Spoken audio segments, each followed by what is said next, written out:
My name is Jason Schuster. I'm a doctor of physical therapy. Before that, I was a fly fishing guide in Patagonia, Chile for a decade. Now I own a continuing education company teaching other doctors how to do a couple things, including dry needling.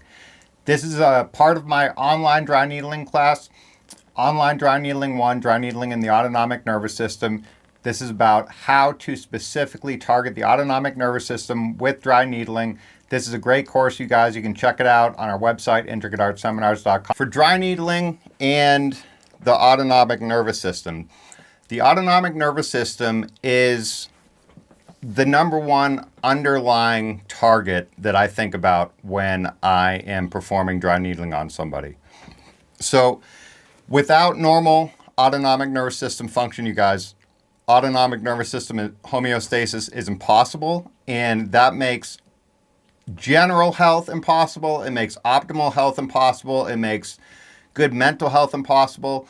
It ruins every single aspect of mental and physical neurophysiology as far as we know. So I always try to think about dry needling and any treatment that I'm performing from a first principle standpoint, or to try to work backwards to start from the most basic principles that we think we somewhat understand. So as far as I can figure out, that's the autonomic nervous system when we're talking about dry needling and how it's regulating the sympathetic and the parasympathetic balance of the autonomic nervous system. So remember, you guys, as far as we know right now, the autonomic nervous system is like a seesaw, right? As far as we understand, both the sympathetic and parasympathetic sides cannot go up at the same time.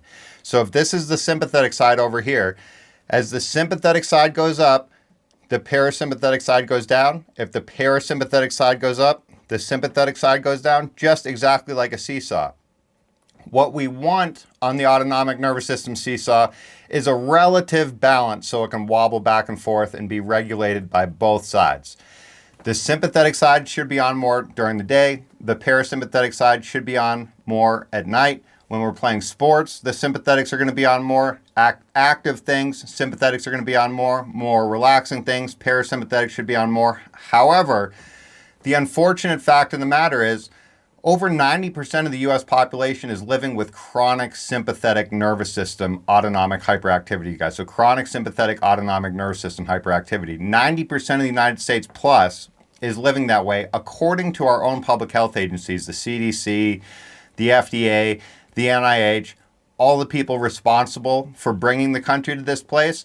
They all say in their stats that our country is in an absolute disaster area of health and nothing is being done about it. Because they want people sick, that's how they make money. So with dry needling, you guys, we can really, really step in and really maximally help people where they haven't been able to receive help before. If you understand how needling is working and how you can leverage the effective areas of needling treatment. And so, for example, how to leverage maximizing autonomic nervous system homeostasis. So remember, you guys, the average human condition, the typical human response to mental or physical stress, strain, pain, or trauma is to elevate the sympathetic nervous system, the sympathetic autonomic nervous system. Anybody with kids, anybody that's in significant amount of stress, poor health, all that stuff. So the vast majority of the people in the United States are living with chronic sympathetic nervous system hyperactivity, you guys, which is extremely detrimental to all aspects of mental and physical health. So the overall effect of needling, no matter how you needle, you guys, and this is very, very objectively observed in the literature, is that more or less, no matter how you needle people with these little needles, the overall effect of needling is parasympathetic dominance compared to baseline. So the parasympathetics are going to be elevated compared to where the patient started, which is perfect for us because if it was the other way around, nobody would ever needle. Acupuncture would never have been a thing because it would be pushing the autonomic nervous system in the wrong direction. It just so happens that when humans and most other animals that I know of get stabbed with these tiny little sharp pieces of metal, especially if you understand what you're doing with them,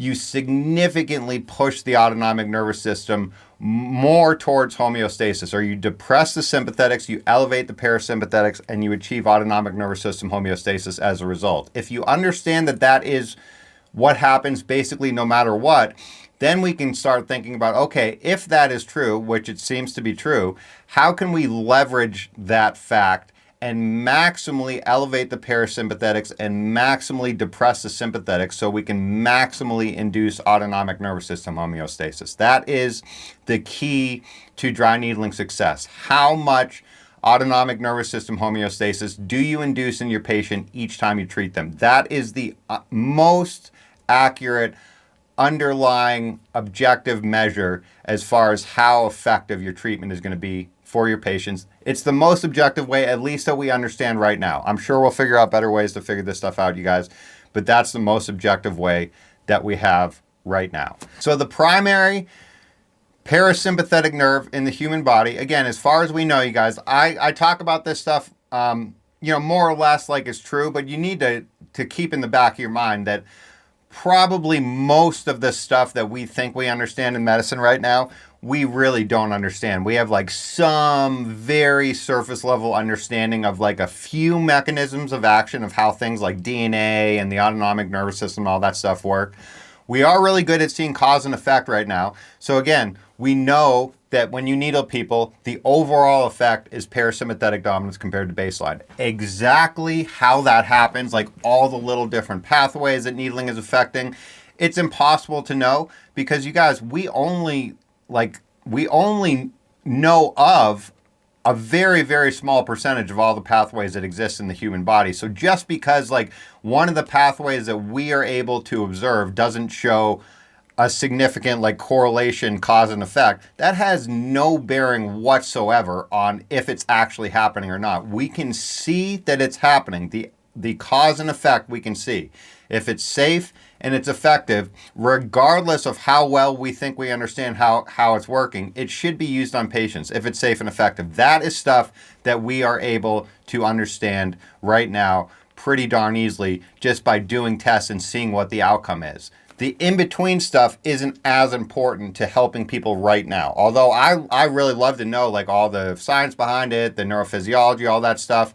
If it works, if it's safe, if it's effective, if it's not hurting people and it's leading to better outcomes, it's 100% worth it. So that's how I think about it. So the vagus nerve, you guys, the primary nerve of the parasympathetic autonomic nervous system, or the rest and digest part, that's not a super accurate term, but it's relatively good to keep in people's mind kind of what the parasympathetic and sympathetic difference is. So remember, sympathetic, fight or flight, parasympathetic, rest and digest. Sympathetic stimulates stuff, parasympathetic stuff relaxes stuff. In general, you guys, that's not true across the board, but just in general, right? The vagus nerve is called the wandering nerve. You guys, I think in Greek or Latin, the vagus nerve is called the wandering nerve.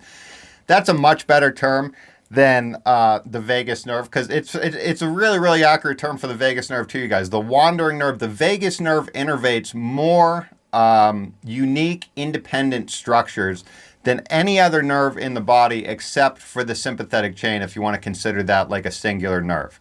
So the vagus nerve comes out of the brain. It's brainstem nerve, cranial nerve number 10.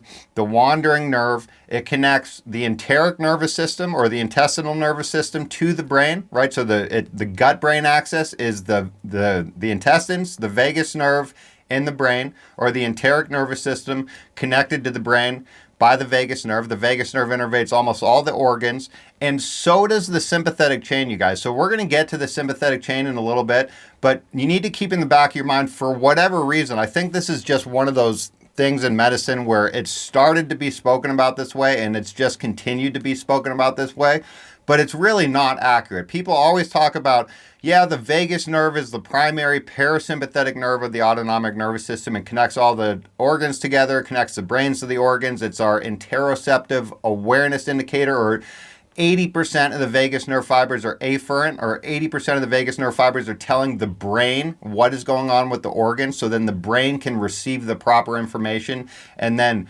regulate the organs in return. However, Nothing in our body works on just one side of the nervous system, you guys. There is an opposite to the vagus nerve, and it is the sympathetic chain. So just keep that in mind. We're going to talk about that. I have a slide or a PowerPoint specifically on the sympathetic chain, you guys. That should be thought about as the sympathetic vagus nerve, more or less. There's the vagus nerve is parasympathetic, and then the sympathetic chain is the opposite of the vagus nerve on the sympathetic side. And remember, the sympathetic chain has 7 plexuses that are like our individual organ regulators, more or less, or our individual organ sympathetic innervation systems, right? So we got the 2 hypogastric plexuses, the celiac or solar plexus, all those little plexuses that we learned about in school, you guys. Those are coming off the sympathetic chain. So those are providing the sympathetic stimulus to balance the parasympathetic stimulus for the organ. So lots of people talk about the vagus nerve. Hardly anybody ever talks about the sympathetic chain. The sympathetic chain is the reason why joint manipulation is so important, in my opinion. So we'll get to all that stuff, you guys. So as far as locations to target the parasympathetic autonomic nervous system. So we have the sacral periosteum, or S2 to S4, right? The sacral plexus that innervates the pelvic floor musculature. That's a parasympathetic dominant portion of our spinal column. We have the pelvic floor itself, the pelvic floor muscles, which are innervated by S2 to S4. The suboccipital periosteum, and that is considered parasympathetic because it's up above C2. It's near the cranial nerves, and we have 4 predominantly parasympathetic cranial nerves, you guys. In most neurophysiology books, they talk about cranial nerves 5, 7, 9, and 10. And some books talk about the eyeball nerves, you guys, 3, 4, and 6. Those are relatively heavy autonomic nerves, and that is one of the reasons that one of the cheaper ways to measure what's going on with the autonomic nervous system is pupillary dilation, right? They put little goggles on people and they measure the dilation and contraction of their pupils, and that can tell you what's going on with the autonomic nervous system. And the cranial suture lines, you guys, excellent place to target the parasympathetics. We know now, this is recent information, just came out in a study a couple months ago, that there's active stem cells in the suture lines of the cranial sutures for life. So soon. Thanks for watching, you guys. To continue this video, make sure to keep an eye on my channel. There'll be many parts to this series. This is part of our online dry needling 1 course. We have 2 online dry needling courses. We have a live online dry needling course, and we have a bunch of in-person dry needling courses, all board certified and accredited. If you want a discount on our online dry needling courses, check out our school community. It's school.com/CEU, SKOOL.com/CEU. You can get a discount there on our online dry needling courses, on our online nutrition courses, and a whole bunch of other good stuff. I have weekly Zoom meetings there. We have a private community chat room. It's a really awesome community. Check it out. Thanks for watching, you guys. See you next week.